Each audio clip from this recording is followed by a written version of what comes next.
Olá, amigos, boa noite. Mais uma vez aqui, hoje a nossa quarta-feira, noite que classificamos como a do Evangelho, pois que estaríamos com certeza no Centro Espírita Irmã Dulce realizando o nosso Evangelho das quartas-feiras. Então agradecemos muito a presença dos amigos junto de nós, aqueles que já estão chegando, Ivete, Laura, Gil, que estão presentes, Jane, colaborador da nossa quarta, Girce, Tânia, sejam todos bem-vindos, boa noite, Mauro, sejam bem-vindos para que nós tenhamos uma excelente noite de reflexões, é isso sim que desejamos. Boa noite, Célia, Arlete, Edmara, sejam bem-vindos. Vamos fazer a nossa prece, depois nós continuamos cumprimentando os amigos e as nossas reflexões de hoje. Pai de bondade, que a sua luz e a sua paz estejam em nós, nos fortalecendo, nos amparando, nos assistindo em todas as nossas necessidades, Pai, para que dessa forma consigamos fazer o melhor por nós mesmos e por todos aqueles que conosco partilham da caminhada terrena. Que Jesus, o Mestre amado, não nos falte, que a cada dia seja possível o amparo que merecemos para fazermos o melhor do nosso próprio existir e que a paz permaneça entre nós agora e sempre. Que assim seja. Amigos, boa noite. França, Adriana, Dilza, sejam todos bem-vindos, pois que é isso que ansiamos, estar juntos. Lena, Sandra, muito bem-vindas. E vamos às nossas reflexões de hoje, do livro Pão Nosso. Juliane, que bom Juliane conosco. Márcia, hoje a nossa questão, o nosso livro é o Pão Nosso, de Emmanuel, através da psicografia de Chico Xavier. E a lição que nos traz hoje é a lição de número 86, que tem como título Intentar e Agir. Ela está baseada num versículo da carta de Paulo aos Hebreus, capítulo 12, versículo 13. Esta carta aos Hebreus, nós já falamos várias vezes sobre ela, mas a gente gosta sempre de lembrar, porque assim nós estamos também aprendendo sobre este movimento do cristianismo primitivo que deu origem a tudo que estamos trazendo. Então, vale lembrar que esta carta foi escrita, ela é destinada aos cristãos da diáspora, que viviam provavelmente na Itália. Então nós vemos assim, os judeus estavam lá no território de Israel, era o povo escolhido por Deus. Muitos judeus saíram de Israel, a diáspora é a caminhada pelo mundo, e eles foram pelo mundo por circunstâncias de guerra, dificuldades, outras, e se espalharam, tendo o desejo de voltar à terra prometida. É assim que eles se comportaram. Então esses judeus que estavam a caminho, como a gente gosta de raciocinar, muitas vezes foram chamados de hebreus. Nós já vimos que é por causa de Éber, era uma tribo, Judá era outra tribo. A gente vê a razão dessa nomenclatura. Mas, a grosso modo, nós poderíamos pensar nos hebreus, que são os judeus em caminhada. E provavelmente estes a quem Paulo escreve a chamada carta aos Hebreus ou epístola aos Hebreus é esse grupo de hebreus que se encontravam na Itália, em Roma especialmente e adjacências. Eles estavam ali em algumas cidades litorâneas da Itália e começaram a formar os primeiros núcleos cristãos. E esses núcleos, então, Paulo dirige essa carta a eles. Esta carta é uma carta muito rica de exposições acerca da superioridade de Jesus, do Cristo. A superioridade dele, como Paulo reflete, mesmo acima dos anjos, acima de Moisés, acima dos sacerdotes, dos antigos profetas do Antigo Testamento.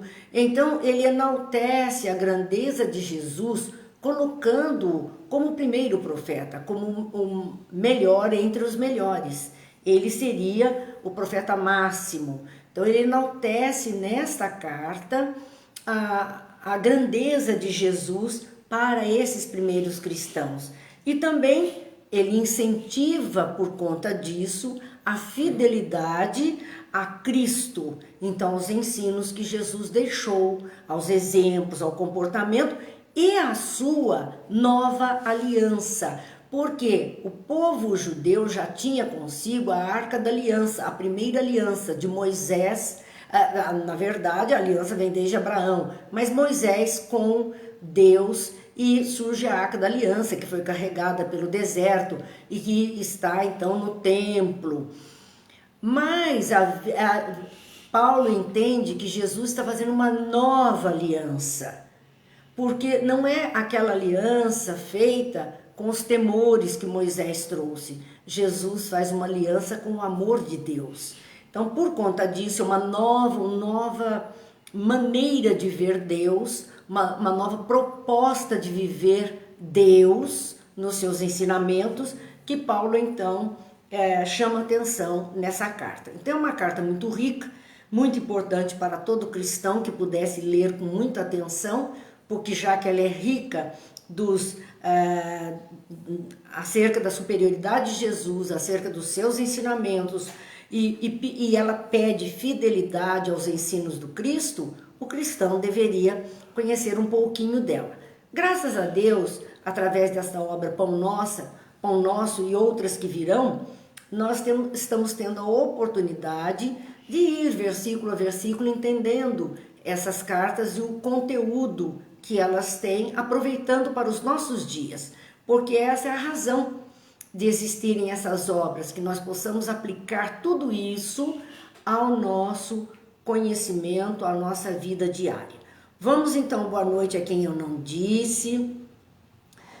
Eu preciso aqui então falar da Márcia, da Sandra, Terezinha, o Silvio, o Júlio, Cidinha, Cida, Cazuco.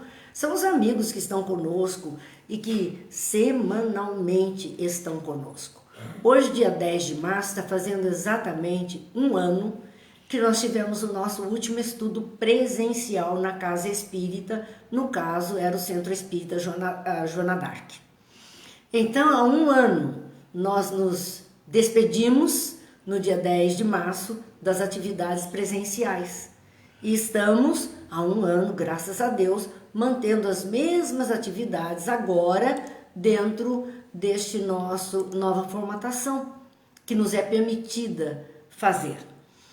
Assim, meus amigos, voltemos então à carta de Paulo aos Hebreus e o enfoque de Emmanuel para esta lição de número 86 é o versículo 13 do capítulo 12 dessa carta.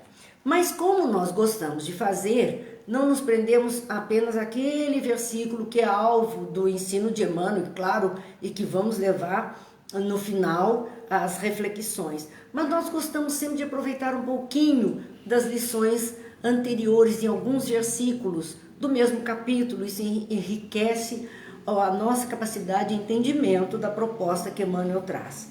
Esse capítulo 12, no seu versículo 1, é apenas nós pincelamos aquelas pérolas que nós gostamos de pegar dentro dos capítulos. Paulo faz um alerta àqueles cristãos dizendo: estamos rodeados por uma grande nuvem de testemunhas. Deixemos todo embaraço e o pecado que tão de perto nos rodeia e corramos com paciência a carreira que nos está proposta. Eu acho esse versículo perfeito para os dias atuais, para o momento atual que estamos vivendo. Olha o que Paulo está dizendo: estamos rodeados por uma nuvem de testemunhas. Então os nossos comportamentos, nossas atitudes, as nossas tendências, as nossas ações, as nossas postagens nas redes sociais, há 1000 olhos observando isso, nos observando. A nós que nos dizemos cristãos. O que é que nós estamos colocando na pauta? O que é que nós estamos fazendo nas ruas? Como é que nós estamos vivenciando as dificuldades do dia a dia? Como é que nos comportamos? Então Paulo diz assim, olha, existem 1000 olhos que são como uma grande nuvem de testemunhas. E o mais importante é lembrarmos que não são só 1000 olhos encarnados. A população desencarnada é muito maior e está muito mais atenta àquele que deseja andar certinho, àquele que pretende de alguma forma vivenciar o bem. Essa população desencarnada, de espíritos mais endurecidos, mais difíceis, estão atentos para qualquer deslize e poderem nos acusar ou nos influenciar. Então nós temos esse alerta de Paulo. Já à época, ele falava aos primeiros cristãos, cuidado como vocês estão agindo, porque 1000 olhos estão aí, nos vigiando. E continuam até hoje. Cidinha nos dizendo, né, que graças a Deus temos a tecnologia da internet, imagine que tristeza. Que tristeza, Cidinha, eu acho que nós íamos definhar se não pudéssemos estar aqui refletindo, falando essas lições diárias que nos fortalecem. Boa noite, Silvana, que está conosco, Rosângela, todos muito bem-vindos. Paulo continua nesse versículo 1, alertando sobre essa nuvem de testemunhas, então muito cuidado com o nosso comportamento, porque ele revela verdadeiramente o que somos, não quem somos, mas o que somos, o que estamos trazendo na bagagem. Deixemos todo embaraço, o pecado que tão de perto nos rodeia, porque o mundo nos oferece isso. Nós somos chamados às discussões, às brigas, aos desentendimentos a todo instante. Nós somos cutucados no nosso jeito de ser, de viver por tantas criaturas. Nós vivemos esses embaraços naturais do mundo cheio de conflito, estamos no meio de tudo isso. Nós estamos envolvidos, cercados pelo pecado. O pecado é a visão enganada, é errar o alvo, de conformidade com a lei do amor. E nós somos bombardeados todo o tempo por isto. E como vamos então deixar isso de lado, não nos envolvermos dessa forma? Corramos com paciência. É para correr, é para se distanciar dessas coisas todas, que para seguirmos a carreira que nos está proposta. Nós temos uma carreira, nós reencarnamos com uma proposta de vida, com uma programação reencarnatória, abraçamos causas pertinentes aos ensinos de Jesus e de repente essas coisas querem nos atrapalhar. Então o convite de Paulo aos cristãos, vamos correr, ainda que com paciência, sem grandes transtornos, a carreira que nos está proposta, darmos conta da nossa vida diante de Deus. Esse é o chamamento que ele está fazendo para aqueles cristãos e, claro, que valem para a nossa vida neste momento também. E aí ele segue nós estamos no capítulo 12, ele segue os outros versículos, falando da correção de Deus para com os seus escolhidos, para com os seus filhos, que muitas vezes nós vemos algumas coisas acontecendo que não são do nosso agrado, mas que elas têm uma finalidade de corrigir a nossa trajetória, de nos auxiliar a voltar ao caminho do qual nunca deveríamos termos nos desviado. E ele cita como exemplo, né, Paulo no versículo 10, ele vai falar dos pais terrenos e do Pai Celestial, dizendo dos pais terrenos, aqueles pais terrenos, por um pouco de tempo, nos corrigiram como bem lhes parecia. Porque os pais terrenos procuram corrigir os seus filhos quando eles agem de uma forma que não é concorde à formação daqueles pais, procuram corrigi-los colocando-os dentro do padrão de família que aqueles pais estão trazendo. Então, aqueles pais terrenos, Por um pouco de tempo nos corrigiram como bem lhes parecia, especialmente quando crianças. Especialmente quando crianças fomos corrigidos N vezes pelos nossos pais na forma como nos comportávamos na vida social, na vida de relação com as outras criaturas. Mas este, que é o Pai Celeste, continua Paulo dizendo, para nosso proveito, para sermos participantes de sua santidade, é que ele nos corrige. Os pais terrenos corrigem para aquilo que eles acreditam ser o melhor, a verdade, o que entendem da vida. O Pai Celeste nos corrige para o nosso proveito eterno, não é para uma experiência apenas, para sermos participantes da sua santidade. Santidade, como gostamos de lembrar, é retidão, é ética, é moral, é comportamento idôneo. Essa é a santidade divina, de acordo com aquela lei do amor, que é a lei maior trazida por Jesus para todos nós. Então, aquilo que nos vem de Deus e que muitas vezes não gostamos, porque Paulo vai falar disso no versículo seguinte, que é o versículo 11. Ele diz, na verdade, toda correção ao presente não parece ser de gozo, senão de tristeza. Quando somos corrigidos no momento presente, na nossa vida atual, seja lá na infância, os pais corrigem lá a criança faz bico, ela chora, ela fica de mal, ela não quer mais falar, você não é mais meu pai, não é mais minha mãe, fica bravo. E nós ainda ficamos assim, né?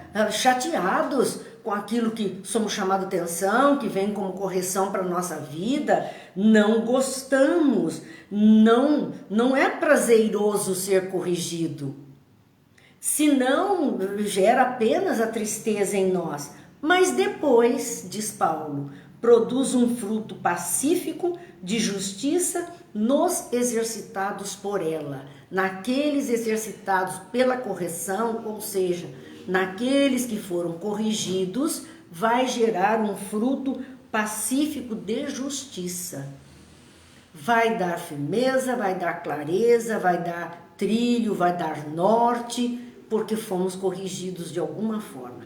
No momento da correção não nos agrada. Mais tarde é que a gente observa como foi importante aquela correção. O Gil está dizendo, nós éramos corrigidos com vara de marmelo. Muitos de nós experimentou sim isso. E se na hora a gente chorava e fazia vergonha e ficava desesperado, hoje a gente sabe que não foi por maldade, foi por querer nos colocar no melhor caminho e aquilo tudo passou e foi bom, porque mudamos o nosso modo de ser. Então, Paulo está falando disso, dos corretivos que Deus aplica a cada um de nós na vida para nos transformarmos, para modificarmos. Então, as coisas que vêm de Deus para nós e que nem sempre nos agradam, nós estamos vivendo momentos assim. Nem sempre nos agradam. Claro, causam lágrimas, dores, aflições, mas só mais adiante é que nós vamos ver a razão desses acontecimentos e o resultado de termos passado por isso. O que é que vai mudar em nós? Porque há de mudar muita coisa em nós. Então, o que é que vai mudar em nós? Boa noite, Regiane, boa noite, seu Antônio, que estão chegando também. Eu fico muito feliz que a Juliana está conosco, porque está recuperada, graças a Deus. Vamos lá, então, para o versículo 12. Depois que ele fala da correção divina e da correção dos pais terrenos, eles, portanto, já que o resultado vai ser bom, vai ser produtivo, diz assim, portanto, tornai a levantar as mãos cansadas. Mesmo depois da reprimenda, volta para o trabalho, volta para a luta de cada dia e os joelhos desconjuntados, porque caímos na dor, no pranto, é hora de levantar e recomeçar a caminhada. Após o momento difícil, é hora de continuar a caminhada. E aí entra o versículo 13, que é o versículo que Emmanuel usa para a reflexão desta noite, onde Paulo diz: e fazei veredas direitas para os vossos pés, para que o que manqueja não se desvie inteiramente antes de ser sarado. É um versículo fantástico, porque quando ele diz: e fazei veredas direitas para os vossos pés. Veredas eram pequenas trilhas, pequenos caminhos. Eu me lembro do romance Grande Sertão Veredas. Veredas eram trilhas por um terreno inóspito, trilhas que os pastores faziam para conduzir o seu rebanho em segurança entre abismos e espinhos. Eles faziam veredas, pequenos trilhos. Mas qual é o pedido de Paulo? Fazei veredas direitas. Não é de qualquer forma, não é abrir caminho a qualquer preço, nem de qualquer maneira. Mas é que esse caminho seja aberto de tal forma que ele tenha a possibilidade de que as pessoas que por ele caminhem junto de nós não tropecem, não caiam, porque ele foi totalmente trabalhado por nós. Um solo mais reto, mais limpo, para que pudesse caminhar com segurança. Por isso ele diz: fazei veredas direitas para os vossos pés. E completa: para que o que manqueja, então aquele que já está ferido, está manquitolando, está com dificuldade de caminhar, tinha os joelhos desconjuntados pela dor, para que aquele que está num momento difícil não se desvie inteiramente, não precise se desviar das dificuldades do caminho, que a gente possa ir abrindo caminhos limpos. Nós vamos lembrar a fala de Jesus, onde ele diz: eu sou o caminho, a verdade e a vida. Ele era a própria vereda limpa para que nós pudéssemos caminhar. E aquele que o seguisse não cairia em trevas, nem em abismo, nem em dificuldades. Então ele está falando exatamente isto, de que nós podemos abrir esses caminhos mais planos, mais seguros para nós e aqueles que vêm conosco, mesmo aqueles mais frágeis, que estão manquitolando, que estão sofrendo, que estão desesperados, que estão aflitos e que teriam uma tendência a se desviar do caminho que abrimos para encontrar uma trilha mais fácil, ou são tentados a buscar atalhos que vão levar a complicações futuras. Então faça de tal forma que esse também possa caminhar, que ele não se desvie inteiramente antes de ser sarado. E isso é muito importante. Antes de ser curado, antes de ter os pés firmes, poder caminhar com firmeza, com segurança, que a sua dor passe, a sua doença se cure, ele esteja forte. Aí ele poderá buscar o caminho próprio, tecer veredas próprias. Mas por agora, ele precisa ser acolhido nas nossas veredas. E nós temos que providenciar veredas boas, caminhos bons, planos, para que eles possam caminhar. Até que, sarados dos seus males, das suas dores, das suas aflições, dos seus enganos, possam abrir as suas próprias veredas com segurança, não pegando atalhos mais, mas construindo veredas que outros poderão também transitar e serem amparados. Esse é o convite de Paulo neste capítulo, neste versículo 13 do capítulo 12 da carta aos Hebreus. E Emmanuel vai fazer um comentário a respeito disso nesta página, nessa lição de número 86. Emmanuel diz: o homem bem intencionado refletirá em novos, melhores caminhos, alimentando ideais superiores, inclinando-se à bondade e à justiça. Então, há uma primeira condição para se refletir no caminho que está abrindo, alimentando ideais superiores, inclinando-se à bondade e à justiça. Ele precisa primeiramente estar bem intencionado. Ele ter intenção boa na caminhada, naquilo que ele está abrindo a trilha. A intenção é de chegar onde? É atingir qual alvo? Nós estamos neste trabalho de abrir as veredas. O homem bem intencionado vai refletir essa boa intenção no caminho que ele está abrindo. Ele está escolhendo melhores caminhos, menos acidentados, menos dificuldades para todos, alimentando ideais superiores, porque ele tem um foco lá adiante de coisa melhor, inclinando-se à bondade e à justiça. Mas Emmanuel vai acrescentar algo além para a gente pensar. Ele diz assim da boa intenção, porque se o homem bem intencionado, ele vai refletir essa boa intenção nas suas atitudes, naquilo que ele vai executar. Ele diz a respeito da boa intenção. Será que isso basta? Só a boa intenção basta? Só a boa vontade basta? Essa boa intenção passará sem maior benefício, caso não se ligue à esfera da realidade imediatas na ação reta. Então não basta boa intenção. De boa intenção o mundo está cheio. Mas quem é que está verdadeiramente agindo num caminho reto, de acordo, colocando essa boa intenção de coisas melhores na esfera das realidades, ou seja, da vida terrena, da vida material? Qual é a atitude que nós estamos tendo para colocar a nossa boa intenção de um mundo? Falamos assim, um mundo de regeneração, e eu tenho uma intenção linda que esse mundo logo estará entre nós. Ótimo, ele estará, esse logo eu não sei, mas ele estará. Um dia ele estará. Agora, qual é, além da boa intenção, qual é a atitude que nós estamos tendo para que isso se torne realidade no dia a dia do nosso existir? Uma realidade, ele diz mais, imediata.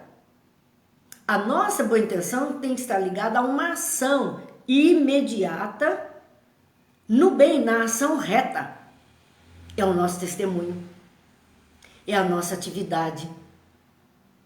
Então não é só ter a boa intenção e ficar esperando que alguém tome providências. Nós temos que fazer o melhor por nós mesmos e por aqueles que estão conosco. E ele continua, é necessário meditar no bem.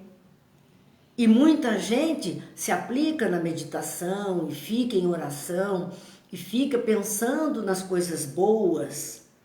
Ele conclui, todavia é imprescindível executá-lo. Olha a ação associada à oração, a ação associada à meditação.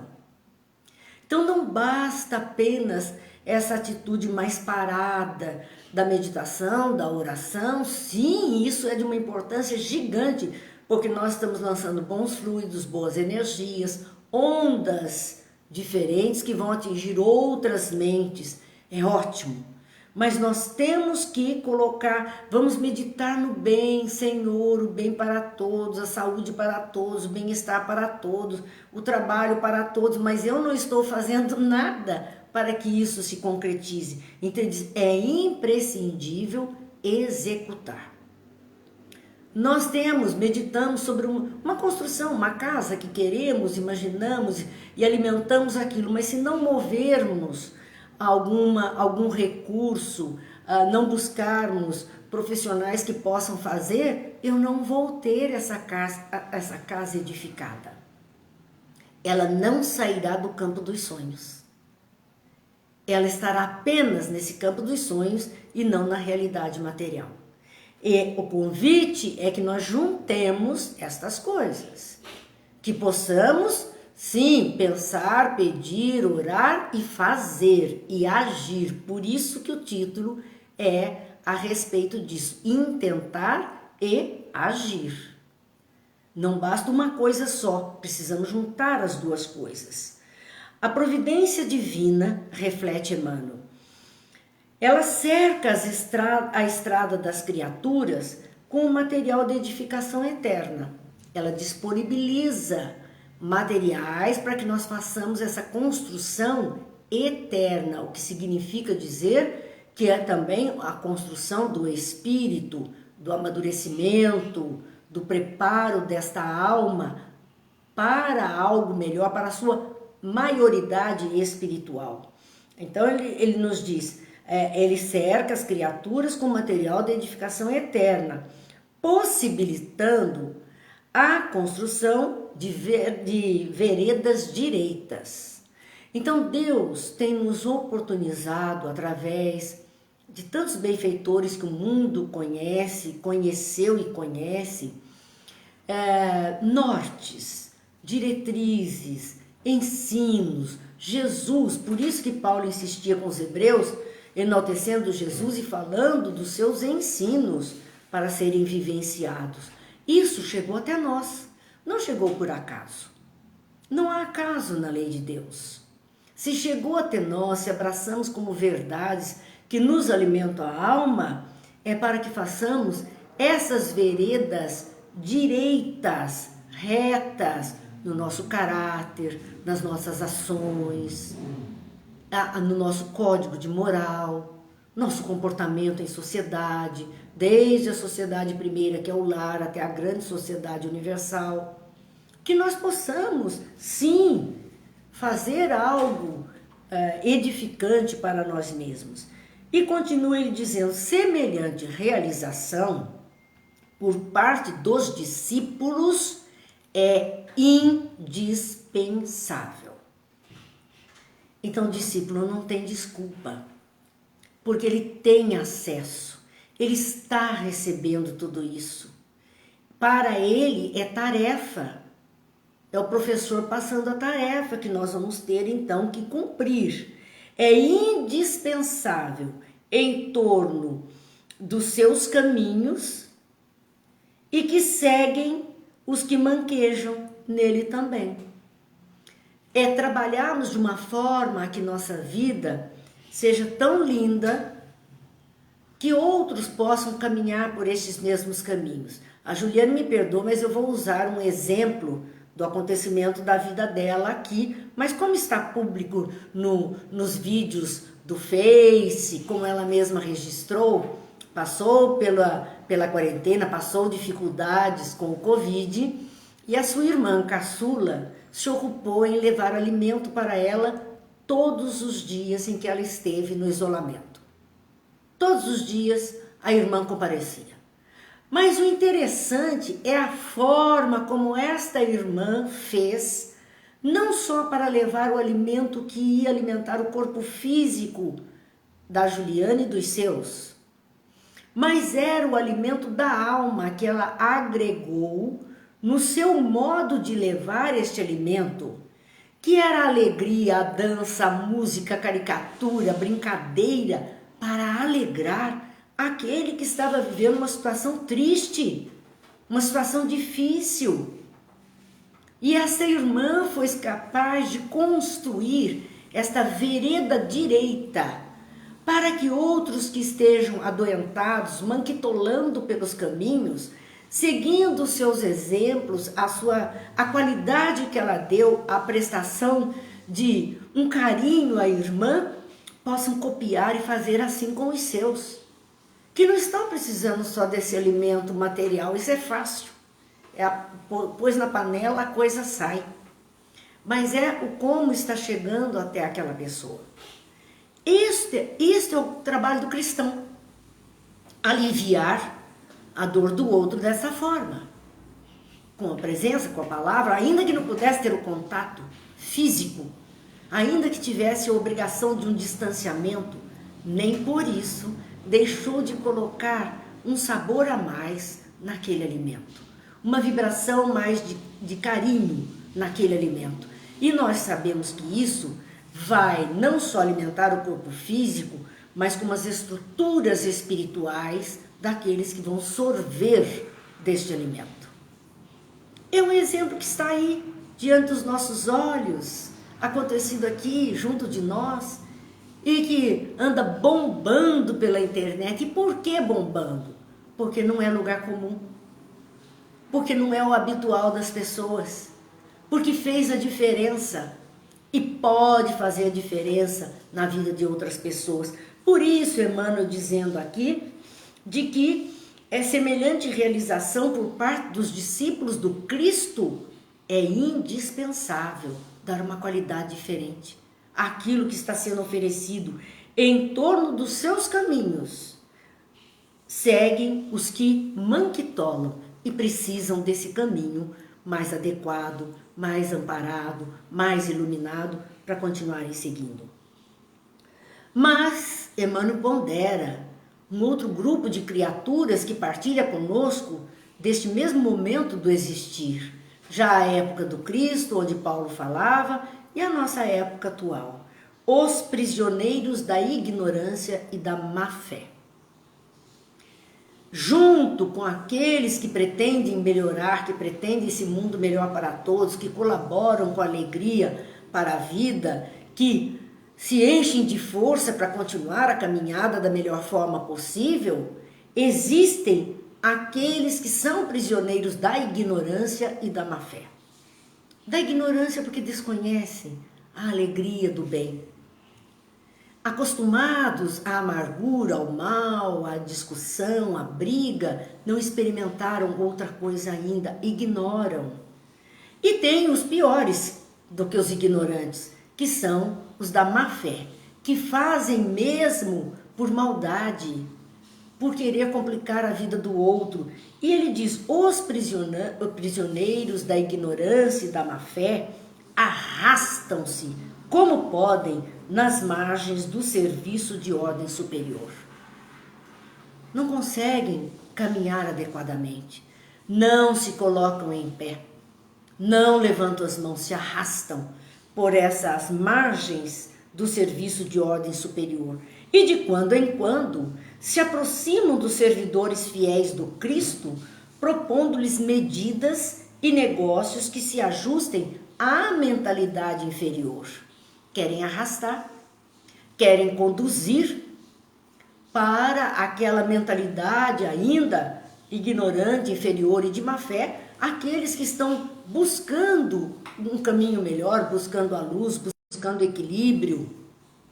Então, nós vemos aqui este comentário de Emmanuel, nos alertando sobre estes prisioneiros da ignorância e da má fé, que estão à margem dos caminhos e que de quando em quando, diz ele, se aproximam dos servidores fiéis do Cristo. Vem bomba, o outro está seguindo direitinho, de repente vem um querendo derrubar. Propondo-lhes medidas e negócios que se ajustem à mentalidade inferior que ele tem, que ele entende como verdadeira, que ele entende como a sua realidade. Somente aqueles que constroem estradas retas escapam-lhes aos assaltos sutis, defendendo-se e oferecendo-lhes também novas bases a fim de que não se desvie inteiramente dos divinos desígnios. Somente os que constroem estradas retas, somente aqueles que não perderem o foco, que não perderem a direção, que estiverem dispostos a caminhar com passos firmes, de acordo com aquilo que Jesus ensinou e que consigamos de alguma sorte executar, por mínimo que seja, somente esses é que vão então escapar a esses assaltos, que é um processo obsessivo, uma fascinação, um domínio de mentes perturbadas sobre outras mentes que, se não se mantiverem firmes, fortes no ideal, estarão sujeitas a quedas. O livro dos médiuns tem nos falado isso o tempo inteiro, a respeito da influência desses espíritos e do desejo que eles têm de mistificar, enganar. Nós estamos vendo isso nas páginas que estudamos nas terças-feiras, noite de ontem, a respeito desse comportamento de espíritos mais inferiorizados nesse seu modo de entender a vida. Assim, diz ele, só nesse trabalho, na ocupação de fazer alguma coisa melhor, é que vamos escapar desses assaltos sutis, porque nem sempre são explícitos. Muitas vezes chegam mansos, para conduzir por caminhos errados. Adoçam a bolinha de veneno que vamos engolir, para que pensemos que é alguma coisa melhor. E assim, somente é que nós poderemos escapar. Mas vejam que Deus ainda nos pede um pouquinho mais. Não basta escapar. Não basta fazer as veredas direitas para os nossos pés. É preciso oferecer também a eles novas bases, a fim de que não se desvie inteiramente dos divinos desígnios. Então, a palavra boa, a vibração ainda que com tanta dificuldade para que enxerguem algo diferente, a oportunidade, não fechar as portas para que essa criatura tenha a oportunidade de ouvir, aprender alguma coisa melhor. Então, isso aqui é o convite feito e o alerta feito por Emmanuel para todos aqueles que pretendem caminhar no bem e agir no bem. Aplica sempre as tuas boas intenções no plano das realidades práticas.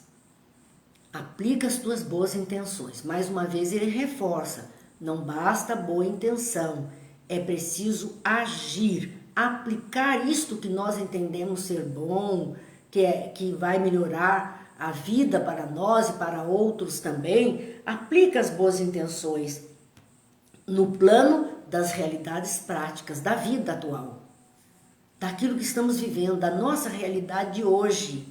Aplica as suas boas intenções para que as tuas boas obras se iluminem de coração e para que o teu coração não se faça órfão das boas obras. Que as boas obras iluminem o coração, iluminem de coração para outras pessoas e que o nosso coração também não se faça órfão das boas obras.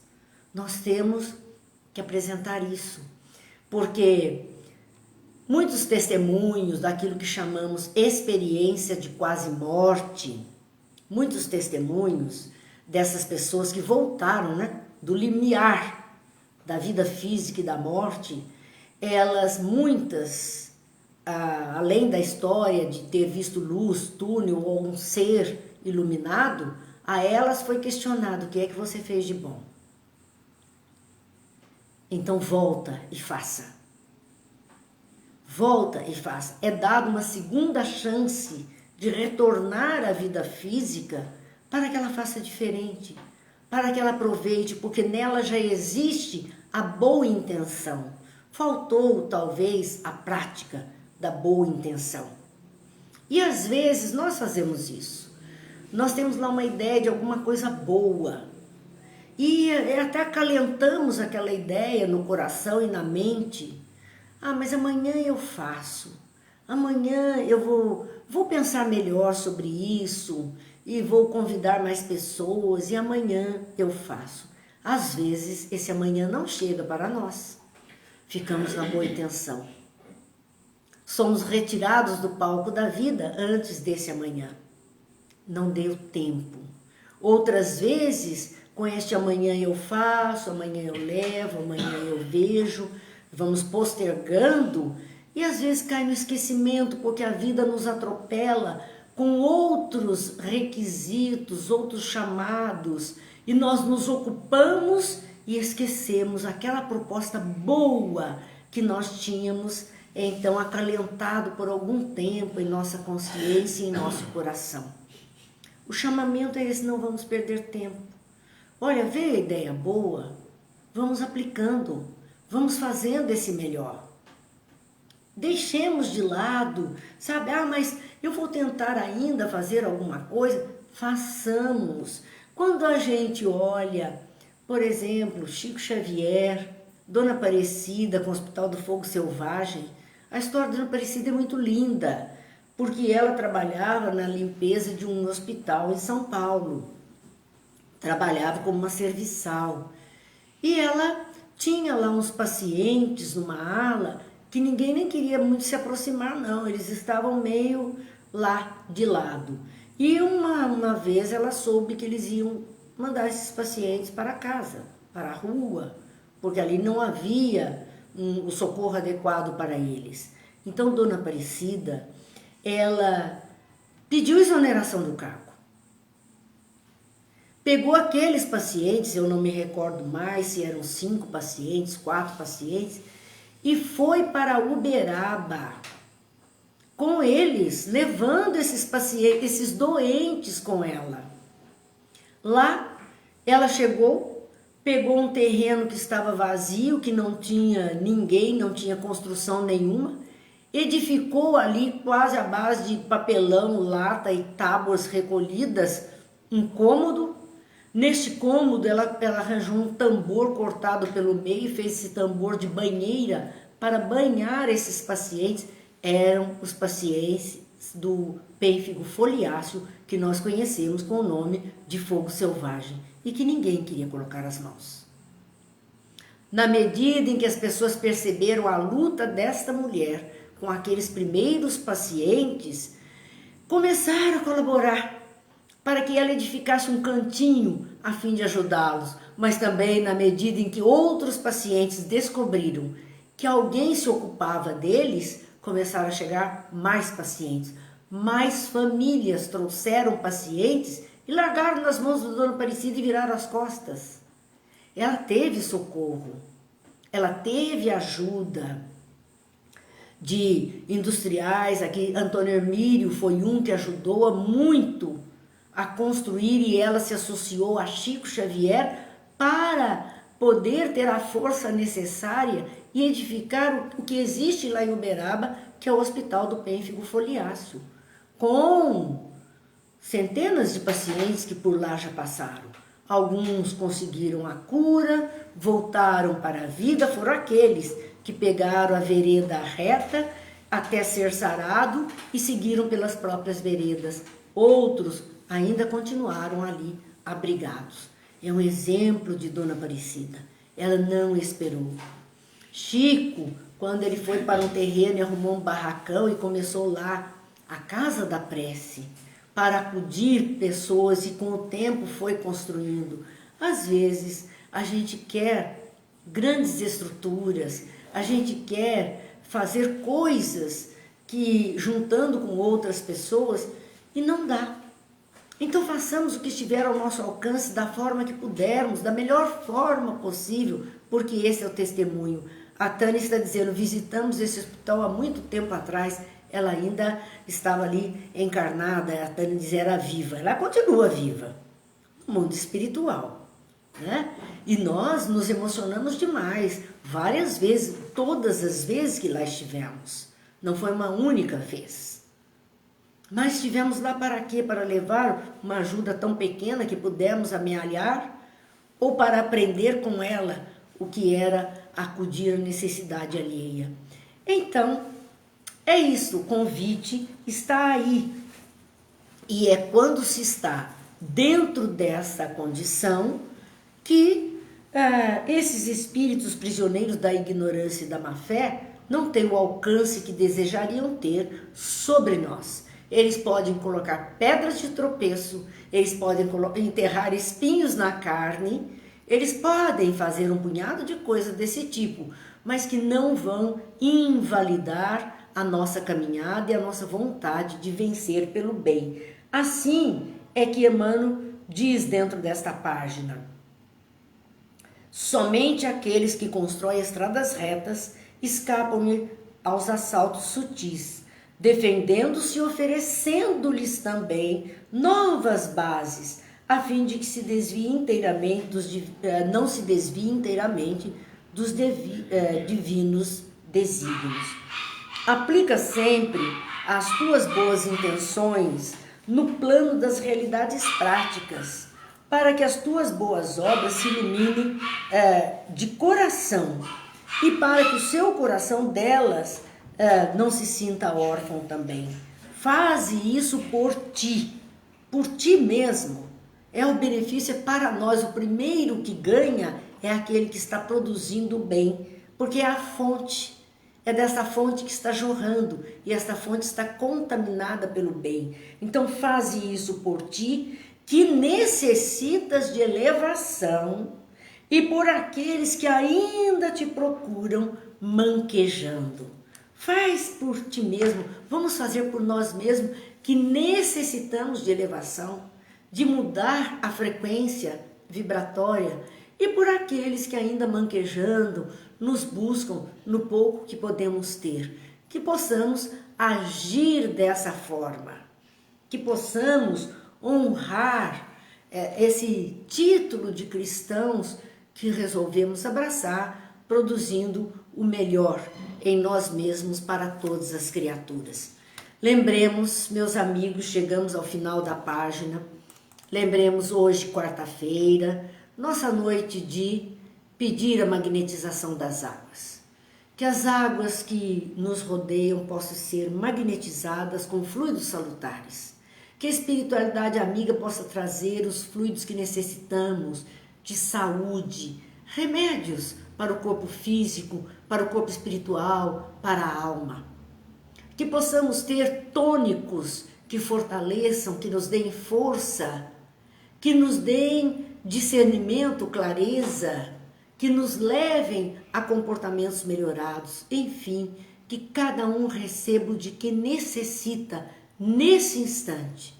Que a misericórdia divina permita que as águas das cabeceiras dos doentes possam ser magnetizadas com a medicação necessária, que as águas diante daqueles que se sentem enfraquecidos possam ser magnetizadas com fortificantes para o corpo e para a alma. E assim, ao recebermos estas águas, possamos nos fortalecer na fé, na esperança, na saúde e no corpo físico. Vamos, então, encerrar essas nossas reflexões, porque a nossa hora é chegada, com a prece de Ismael. A prece que diz: glória a Deus nas alturas, paz aos homens na terra. Jesus, bom e amado Mestre, sustenta os teus humildes irmãos e pecadores nas lutas deste mundo.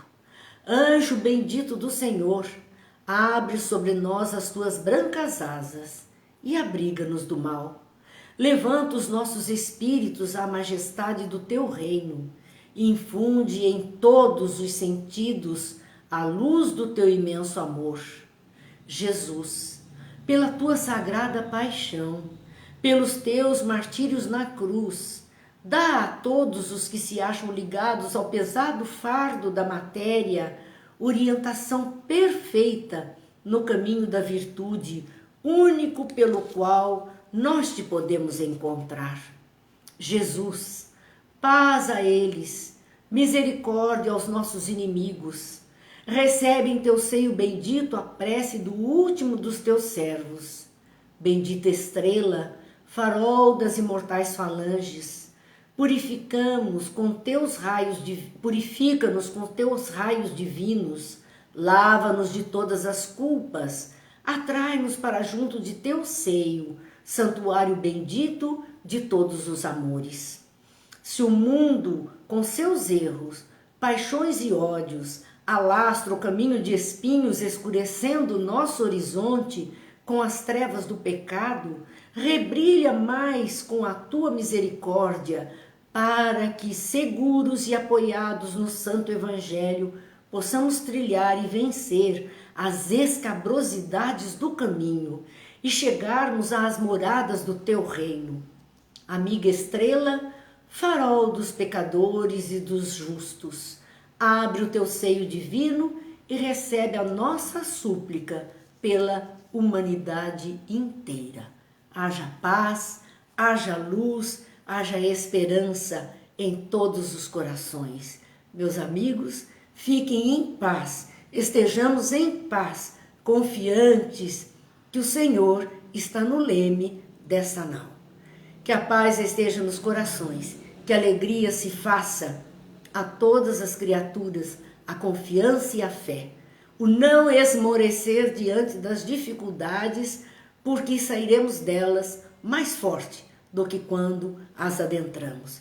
Amanhã, se Deus quiser, estaremos aqui ainda com as nossas reflexões da obra Boa Nova, para pensarmos um pouco mais sobre os ensinos de Jesus. Muita paz, muita luz, muita confiança, muita força para fazermos veredas direitas sob os nossos pés. Que Deus abençoe a todos. Até amanhã.